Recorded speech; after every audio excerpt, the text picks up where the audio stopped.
Assalamualaikum warahmatullahi wabarakatuh. Yang kami hormati Bapak Dr. Agus Pribadi selaku Kepala Sekolah 1, yang kami hormati pula Bapak dan Ibu Guru SD 1. Pertama dan yang utama, marilah senantiasa kita memanjatkan puji syukur kehadirat Tuhan Yang Maha Esa, bahwasanya pada kesempatan yang berbahagia ini kita masih diberi kesehatan sehingga kita bisa berkumpul dalam acara penyampaian materi tentang implementasi budaya positif di sekolah. Tak lupa sholawat dan salamnya kita sanjungkan kepada junjungan kita Nabi Agung Nabi Muhammad SAW yang senantiasa kita nantikan syafaatnya di akhir zaman ini. Allahumma amin.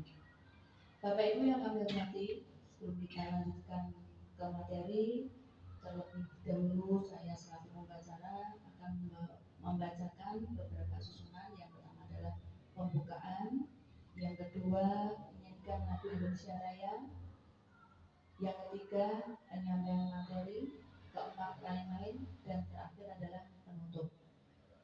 Baiklah, untuk acara pembukaan kita menundukkan sejenak seraya berdoa kepada Tuhan Yang Maha Esa. Semoga acara ini bisa berjalan dengan lancar. Berdoa dipersilakan.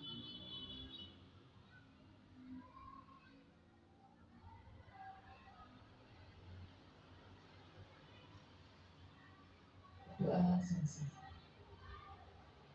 Bapak Ibu yang kami hormati, di acara yang kedua adalah menyanyikan lagu Indonesia Raya yang nanti akan dipimpin oleh Ibu Nining.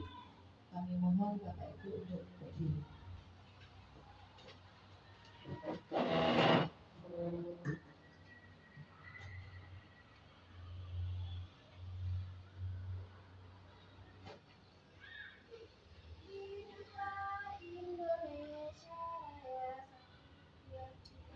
Indonesia, tanah airku, tanah tumpah darahku.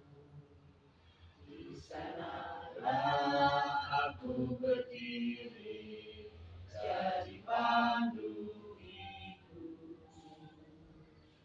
Indonesia kebangsaanku, bangsa dan tanah airku, marilah kita berseru, Indonesia bersatu. Hiduplah tanahku, hiduplah negeriku, bangsaku, rakyatku, semuanya. Bangunlah jiwanya, bangunlah badannya untuk Indonesia Raya. Indonesia Raya, merdeka, merdeka, tanahku, negeriku yang ku cinta. Indonesia Raya, merdeka, merdeka, hiduplah Indonesia Raya. Indonesia Raya, merdeka, merdeka, tanahku, negeriku yang ku cinta. Indonesia Raya, merdeka, merdeka, hiduplah Indonesia Raya.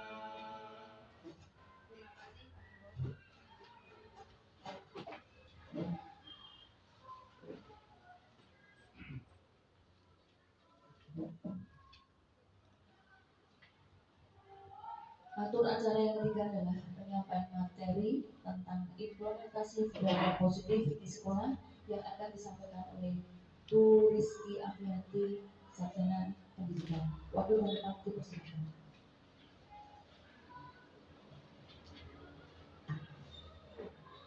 Terima kasih. Assalamualaikum warahmatullahi wabarakatuh.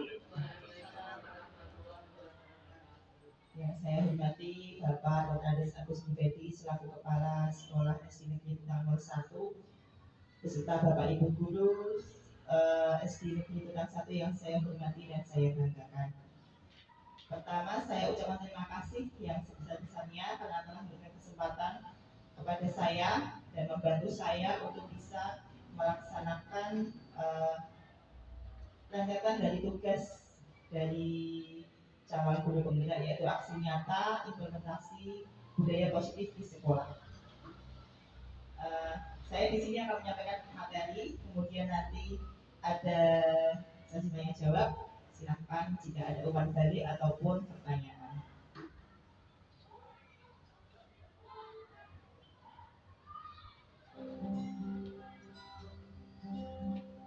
Ini adalah video tugas saya, Bapak Ibu. Jadi di sini saya selaku CGP, kemudian Bapak Agus Argawan Budi MPD sebagai fasilitator, kemudian Ibu Inayah Malahayati MPD sebagai pengajar praktik atau PP. Di sini saya akan menyampaikan implementasi budaya positif di sekolah. Jadi nanti kira-kira videonya adalah berupa bagaimana aspek apa saja yang bisa menimbulkan atau menciptakan budaya positif di sekolah kita.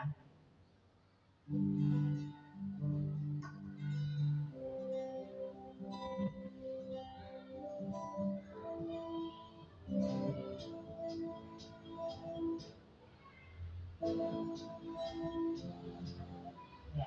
Jadi untuk menciptakan sebuah budaya positif di sekolah, di sini ada beberapa aspek yang perlu diperhatikan, yaitu yang pertama menciptakan disiplin positif dan nilai-nilai kebajikan universal. Kemudian teori motivasi, hukuman dan penghargaan serta restitusi, keyakinan kelas, kebutuhan dasar manusia dan dunia berkualitas, restitusi, 5 posisi kontrol, dan juga segitiga restitusi. Dari masing-masing 6 ini akan saya jelaskan apa saja. Dan di sini disiplin positif dan nilai-nilai kebijakan universal. Menurut Dr. William Glasser pada teori kontrol menyatakan bahwa setiap perbuatan memiliki suatu tujuan. Kemudian Diane Gosen juga mengemukakan bahwa dengan mengaitkan nilai-nilai kebajikan yang diyakini seseorang, maka motivasi intrinsiknya akan terbangun, sehingga menggerakkan motivasi dari dalam untuk dapat mencapai tujuan mulia yang diinginkan. Jadi di sini kita berusaha untuk menimbulkan motivasi dari dalam diri siswa. Jadi kalau sudah ada motivasi dari diri siswa, itu kita hanya cukup mengingatkan saja, itu sudah dia akan dengan sadar sendiri melaksanakan disiplin positifnya. Tidak perlu dimarahi, tidak perlu diberikan penjelasan yang panjang-panjang lebar, tetapi cukup diingatkan saja, maka siswa kalau sudah punya motivasi dari dalam diri, itu maka dia akan dengan sadar sendiri untuk melaksanakan budaya positif. Nah, itu didapat dari mana? Bisa dengan kebiasaan. Jadi di sekolah kita sudah ada kebiasaan yang sangat bagus, yaitu yang pertama dari pagi itu anak-anak sudah mengaji, kemudian TPQ, Asmaul Husna, berdoa setiap awal pembelajaran. Nah, itu adalah salah satu kiat kita untuk menimbulkan motivasi dalam diri siswa untuk meningkatkan ketakwaannya, supaya dia sadar bisa meningkatkan keimanan dan juga ketakwaan. Selain itu kita juga sudah memiliki kebiasaan sholat duha, walaupun baru kelas 6 yang melaksanakan, tapi itu sudah merupakan wujud kita untuk berusaha menciptakan kebiasaan yang bisa menciptakan budaya positif atau disiplin positif dari segi keagamaan. Itu contoh kecilnya.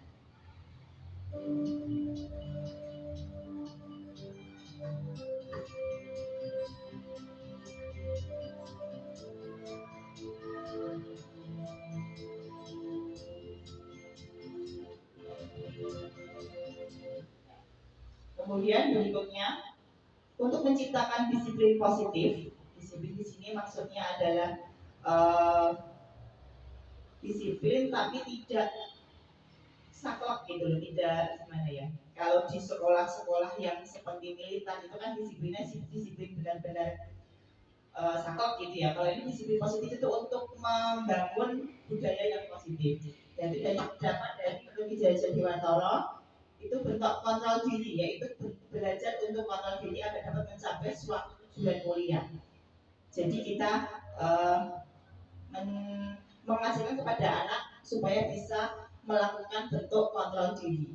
Kemudian kalau kontrol diri sudah terbangun, maka nilai-nilai kebajikan universal juga akan terbentuk.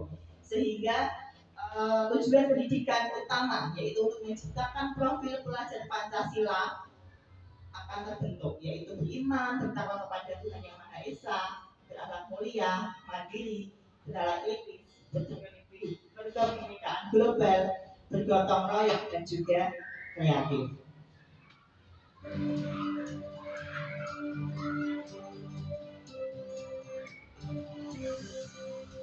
Ya.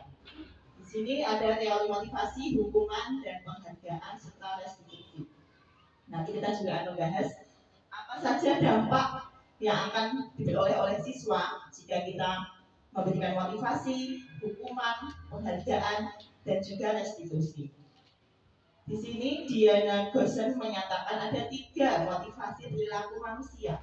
Jadi ada 3 yang melatar belakangi motivasi perilaku manusia, yaitu yang pertama untuk menghindari ketidaknyamanan atau hukuman. Yang kedua untuk mendapatkan imbalan atau penghargaan dari orang lain. Yang ketiga untuk menjadi orang yang mereka inginkan dan menghargai diri sendiri dengan nilai-nilai yang mereka percaya.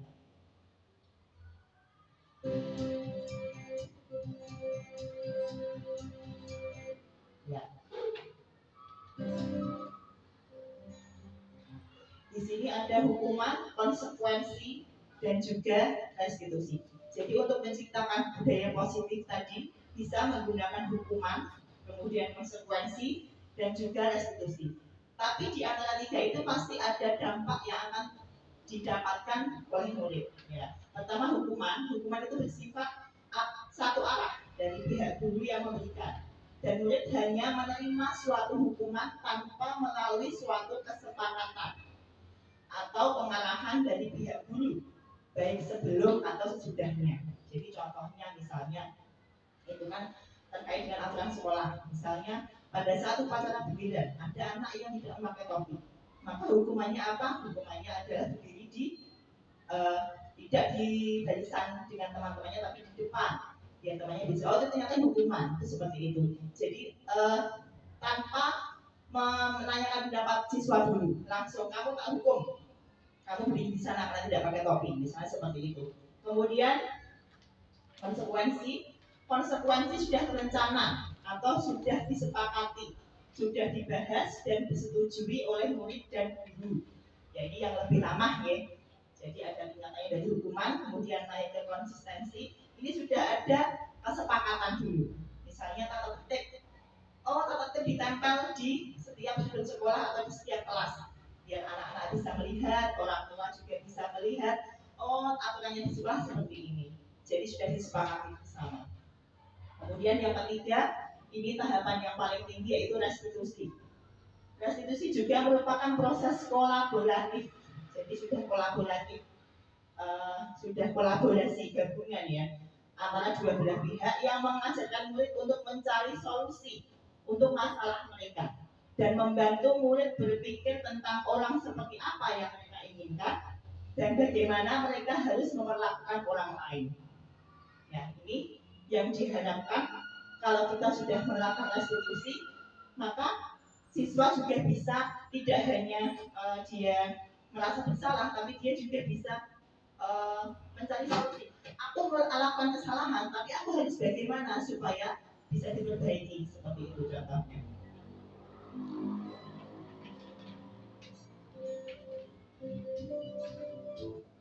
Ya. Kemudian untuk menerapkan budaya positif yang lain, kita juga harus tahu apa toh kebutuhan dasar manusia. Jadi biasanya anak-anak itu kalau melakukan kesalahan, biasanya itu dia punya suatu kebutuhan yang belum terpenuhi. Contohnya kita banyak ya di mulut kita, ada yang celeneh, ada yang kadang suka minta uang seperti itu. Oh ternyata dia kebutuhan dasarnya belum terpenuhi. Nah apa saja kebutuhan dasar manusia itu? Yaitu yang pertama bertahan hidup, meliputi kesehatan, sandang, pangan, dan papan. Nah ini melihat mulut kita kan banyak juga yang kebutuhan dasarnya itu belum terpenuhi. Kadang bahkan makan saja kadang tidak diperhatikan oleh orang tua. Kemudian kebutuhan rasa sayang untuk diterima, meliputi koneksi sosial, diperhatikan dan juga dianggap. Nah ini juga ada mereka yang seperti itu ya. Jadi dia kurang kasih sayang, kemudian jadi di sekolah dia jadi beda dengan temannya. Nah itu karena ada kebutuhan dasar yang belum terpenuhi. Kemudian yang ketiga, kebutuhan pengakuan atas kemampuan, meliputi diakui atas prestasi, menjadi terampil, menjadi kompeten dan pencapaian. Kemudian yang keempat, kebutuhan akan kebebasan pilihan, meliputi kemandirian, pilihan, otonomi, mampu mengendalikan arah hidup seseorang. Dan yang terakhir adalah kebutuhan untuk merasa senang, kesenangan, yaitu meliputi bermain, rekreasi, mencari kesenangan, dan menyalurkan hobi.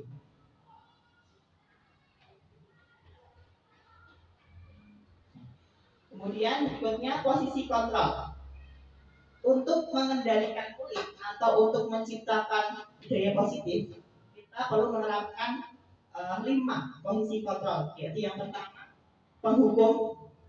Ini posisi kontrol yang paling rendah ya kalau menurut saya, yaitu penghukum. Cirinya ada suara tinggi, mata melotot, jadi menunjuk-nunjuk, patuhi aturan saya atau awas kamu selalu saja salah. Nah, jadi itu adalah posisi kontrol penghukum.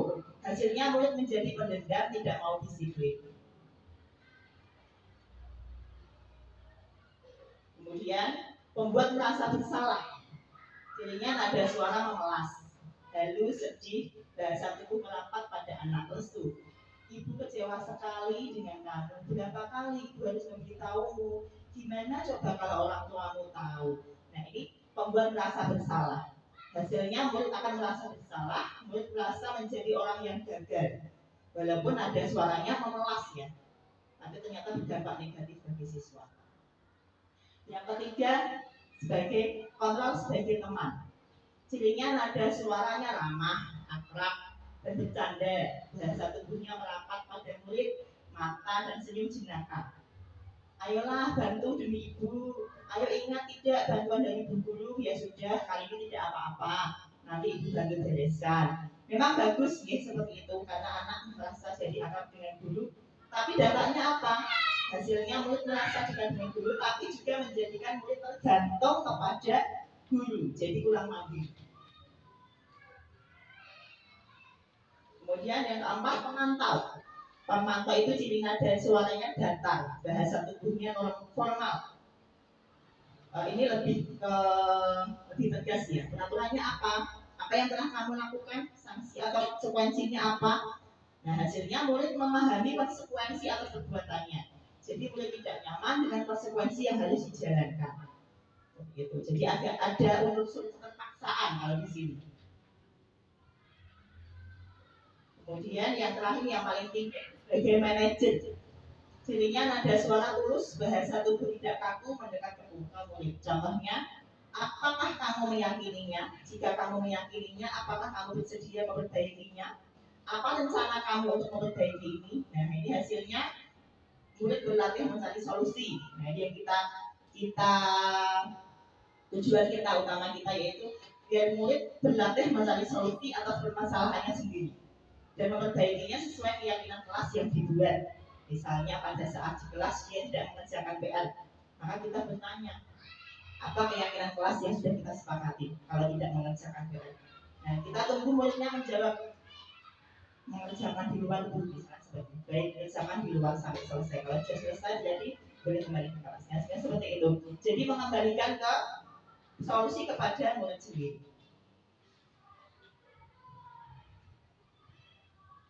Kemudian Ada yang berikutnya yaitu segitiga restitusi. Di sini ada 3 karena segitiga ya, jadi ada 3 aspek yaitu menstabilkan identitas. Jadi dalam menciptakan budaya positif, fungsi segitiga restitusi ini adalah untuk menstabilkan identitas. Pertama, kalau misalnya mau berbuat salah, maka kita menstabilkan identitas dulu. Berbuat salah itu tidak apa-apa, tidak ada manusia yang sempurna, itu wajar saja. Kemudian berikutnya, validasi tindakan yang salah. Jadi bertanya kepada murid, kamu pasti punya alasan kenapa aku begini. Kamu patut bangga dan kamu boleh mempertahankan sikap itu. Menanyakan keyakinan apa yang kita percayai sebagai kelas atau keluarga.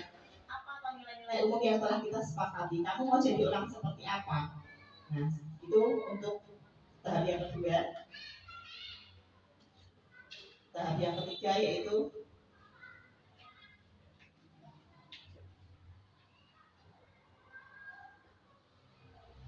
yang tadi yang menanyakan keyakinan.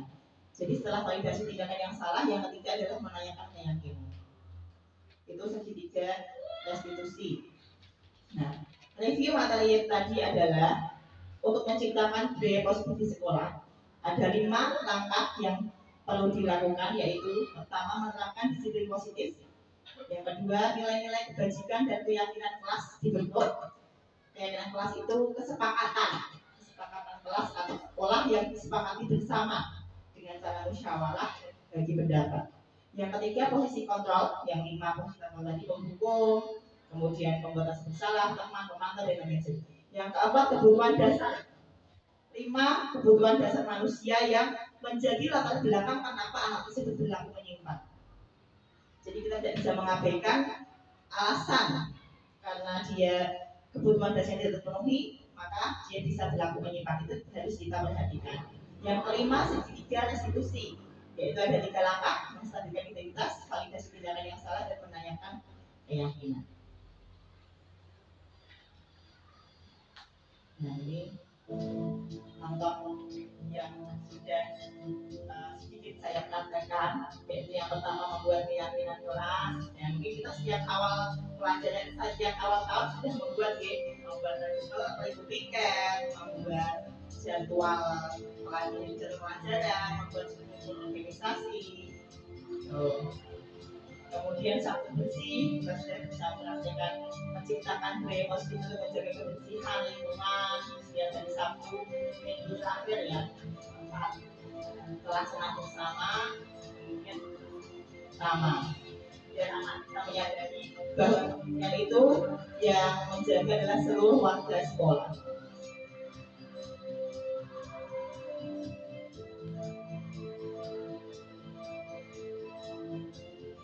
Berikutnya, kolaborasi dengan guru, kepala sekolah, orang tua, dan juga komite sudah rutin kita laksanakan. Kemudian Jumat sehat, senam bersama dilaksanakan supaya anak juga rajin berolahraga. Kemudian merangkul seluruh orang tua dan komite untuk melaksanakan budaya positif di sekolah, karena anak juga perlu pendampingan di rumah. Ya, berikutnya kegiatan pembelajaran buat anak-anak senang. Ini kelas 1.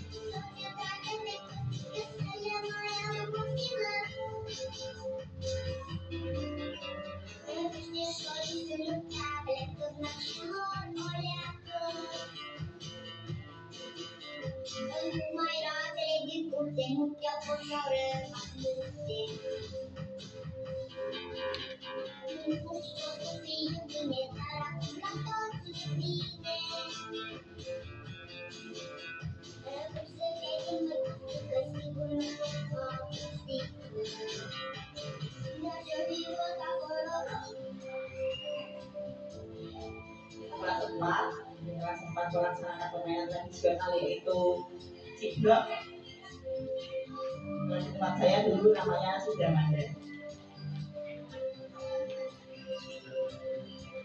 Karena olahraga itu jadikan bermain, kelas SD bermain, banyak bermainnya.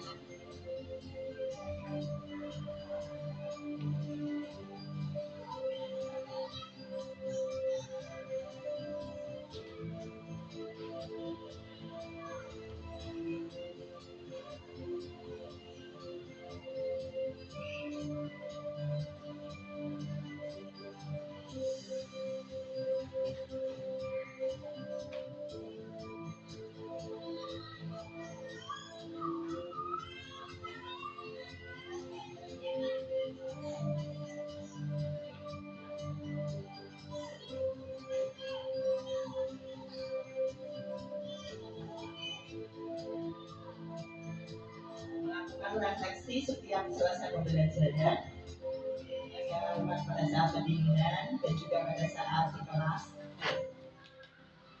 Kelas 2 sudah melakukan diskusi dengan teman sekelompoknya.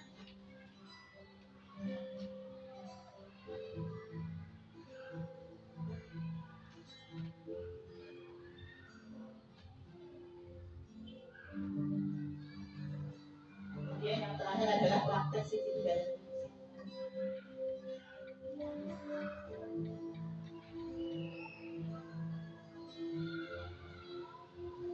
itu Mario kelas 4 pada saat jam olahraga menerangkan lupa tidak membawa celana olahraga.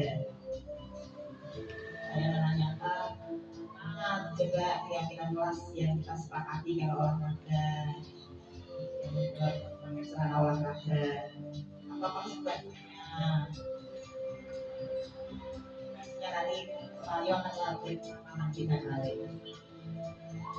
Jadi kita bisa melakukan tanya jawab dengan siswa supaya dia bisa menjawab sendiri apa yang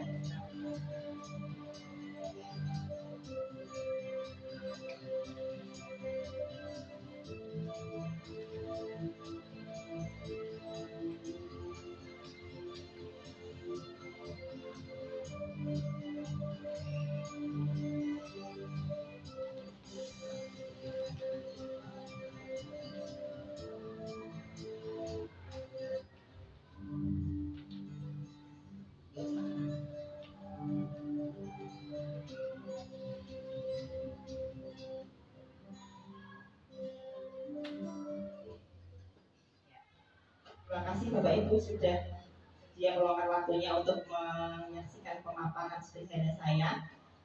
Kemudian kita langsung ke sesi tanya jawab nih. Monggo jika ada umpan balik atau tanggapan, masukan dan juga pertanyaan. Terima kasih. Dari hasil pemaparan tadi, saya akan menyampaikan pertanyaan. Bagaimana strategi yang perlu dilakukan untuk tetap konsisten menerapkan budaya positif yang diskon? Ya, terima kasih Bu Nuswati yang telah memberikan pertanyaan yang luar biasa. Ya, jadi kalau budaya positif kita sudah terbentuk, kebiasaan kita sudah terbentuk bagus, bagaimana cara mempertahankan supaya tetap terjaga, tidak kendor ya, jangan sampai kendor ya. Walaupun sudah budaya positif terbentuk, setiap pagi sudah mengaji, DPQ, anak-anak sudah melaksanakan pembelajaran Al-Quran dan juga itu sesuai dengan tahapan mereka. Kemudian sholat duha, Sabtu bersih, kemudian Jumat sehat. Nah itu kan ya kita saling mengingatkan mungkin gitu. Jadi kita tidak bisa melaksanakannya sendiri, harus ada kolaborasi antara guru dan juga orang tua. Mungkin dia untuk TPK-nya mungkin kita bisa mengingatkan orang tua untuk beres di rumah, untuk memimpin anaknya supaya mengingatkan lah minimal di rumah benar, tidak hanya ngaji di sekolah saja, gitu seperti itu kepada orang tua dan juga dengan teman-teman kita juga saling kerjasama. Ayo toh hari ini kan hari Jumat kan senam misalnya. Kalau Sabtu kan senam bersama. Habis itu minggu keempat kadang kan lupa. Oh iya ini minggu keempat harus bersih-bersih. Sabtu bersih kerja bakti bersama-sama. Kadang kita saling mengingatkan. Nah seperti itu mungkin dulu sampai. Ya, terima kasih. Berikutnya.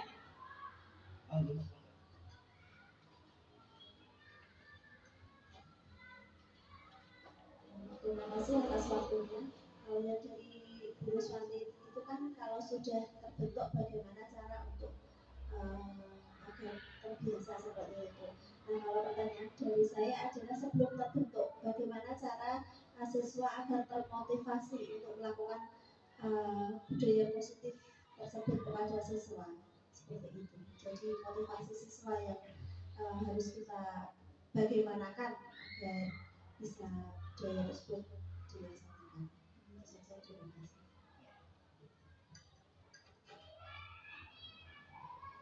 Terima kasih Bu Nining yang telah memberikan pertanyaan yang juga sama luar biasanya.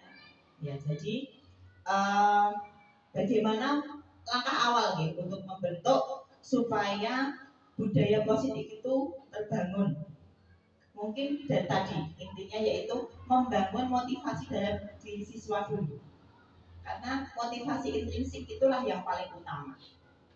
Dorongan dari dalam diri. Nah, bagaimana cara memunculkan dorongan dalam diri siswa itu? Yaitu dengan cara melaksanakan pembiasaan rutin. Setiap pagi, setiap istirahat, dan setiap minggunya. Ya, jadi ada rutinitas. Misalnya setiap pagi kita sudah melaksanakan TPQ. Jadi kita masih luntur itu salaman ya Bu Ibu. Karena pada saat datang saling dengan Bapak Ibu guru itu yang sudah mulai untuk karena kan kemarin memang COVID nih, memang COVID dilarang bersalaman. Ya, mungkin nanti kalau sudah COVID sudah ada bisa dibudayakan 5S dari salam, senyum, salam, sopan, santun, sapa ya, senyum, salam, sapa, sopan dan santun. Itu dengan kebiasaan rutin, tidak bisa instan nih, prosesnya berjalan dengan telaten. Jadi kebiasaan setiap pagi, kemudian pembiasaan sholat duha, pembiasaan Sabtu bersih, Sabtu senam bersama, itu kemudian membuang sampah di tempatnya. Itu dengan cara pembiasaan mungkin dengan diingatkan setiap kita lihat siswa oh kok buang sampah tidak tempat sampah coba dibuang di tempat sampah diingatkan. Nah, kita rutin mengingatkan dan kalau itu sudah menjadi kebiasaan maka secara otomatis dimanapun siswa berada dia akan tetap melakukan disiplin positif yang sesuai di sekolah karena sudah merupakan kebiasaan. Kebiasaan itu memang susah ya, harus konsisten dan juga harus saling mengingatkan kerjasama antara guru dan juga orang tua juga harus terbangun seperti itu. Bagaimana begini? Ya, terima kasih. Berikutnya. Oke, monggo. Terima kasih Bu Rizky yang telah memberikan waktu kepada saya. Saya ingin bertanya tentang apa yang perlu dilakukan guru jika sudah terlanjur memarahi siswa dan menerapkan posisi kontrol yang kurang tepat agar tidak menimbulkan dampak negatif yang berkepanjangan bagi siswa. Ya, terima kasih Ibu Laila. Pertanyaan yang sangat bagus dan luar biasa ya. Jadi kita kadang itu khilaf ya. Karena pada saat siswa melakukan kesalahan, kita otomatis langsung memarahi. Ini nggak boleh gitu, ya. Nah, itu kan padahal ada 5 posisi kontrol yang harus diterapkan. Mana toh yang paling tepatnya? Bagaimana kalau sudah terlanjur menghukum misalnya? Ada anak yang terlambat, kamu terlambat, atau ada anak yang misalnya yang ekstrim, misalnya ada anak yang ketahuan mencuri, misalnya di kantin, ada anak yang ketahuan mencuri di kantin langsung dipanggil, langsung diberikan hukuman. Besok orang tuamu tak panggil ke sini ya, misalnya seperti itu. Bagaimana kalau sudah terlanjur, maka kita bisa mungkin minta maaf gitu, setelah memberikan penjelasan, pengarahan, memberikan bertanya, berdiskusi pada siswa. Tadi kamu sudah mengambil apa di kantin, ayo ambil jajan, ya kenapa kenapa? Karena saya tidak sanggup. Ya kok tidak sanggup kenapa? Ibu saya belum pulang, masih kerja masuk malam, misalnya seperti itu. Jadi kita bisa, oh kebutuhan dasarnya belum terpenuhi. Oh ternyata anak tersebut tidak mau pengen jajan tapi tidak bawa sanggup, maka karena dia lapar